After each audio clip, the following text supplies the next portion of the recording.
Cette année, on va partir en Inde, plus spécialement dans la province du Rajasthan, qui est au nord-ouest de l'Inde. Donc ça va être la 4e édition de ma course, mais la première fois en Inde, parce qu'après 3 éditions de l'Ultra Run Raramuri au Mexique, j'ai pensé qu'il était temps d'exporter la course sur un autre territoire. Donc nous partons dans le Rajasthan, qui est une région mythique de l'Inde, c'est le pays des Maharajas. Et c'est également le pays des guerriers Rajputs, c'est-à-dire des hommes très fiers qui arborent la moustache et un turban multicolore. Donc la course va avoir lieu aux alentours d'une ville du sud, qui est une ville somptueuse, c'est la ville d'Udaipur. On l'appelle la Venise de l'Orient, donc c'est une cité blanche avec le lac Palace, qui est un endroit assez idyllique. Et nous allons partir faire une boucle au départ d'un camp de base. Quand je dis camp de base, ça va encore plus loin puisque c'est un palais de Maharaja que je vais privatiser. Ça sera le camp de base de la course tenu par la famille du Maharaja. Et nous allons faire donc une boucle de 250 km. Alors pourquoi 250 km alors que j'étais habitué à des distances de 190 km? C'est parce qu'il y a un petit peu moins de dénivelé qu'au Mexique. Je rappelle que le dénivelé du Mexique, c'était 10 000 mètres de dénivelé positif. Là, cela va être 5 000 mètres de dénivelé positif. Donc j'ai rallongé la distance pour que ça reste une course dure et mythique.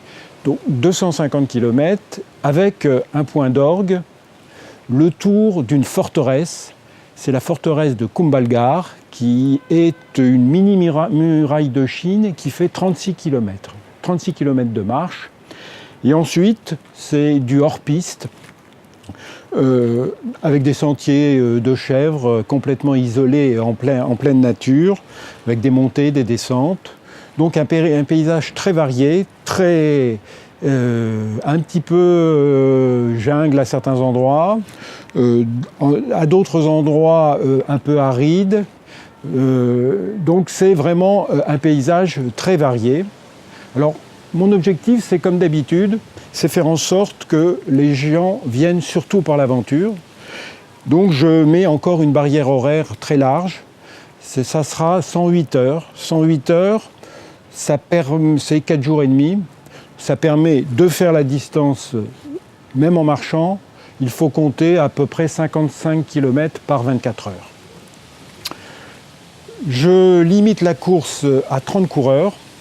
Alors déjà, j'ai un certain nombre d'anciens de mes diverses courses au Mexique qui vont revenir. Donc je suis assez content puisque ça montre que mon aventure a plu. Donc ils reviennent pour une bonne partie. Donc 108 heures, je pense que c'est largement suffisant. Donc nous terminerons donc dans ce palais qui est privatisé, où il y aura une fête somptueuse avec tout le faste que savent donner les Indiens et surtout ces familles de Maharaja qui ont gardé un petit peu l'esprit de la période britannique et ils savent recevoir leurs invités, donc nous serons des invités.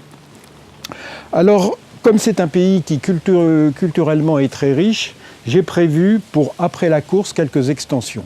Donc la course aura lieu du 26 octobre au 6 novembre 2009. Pourquoi cette période?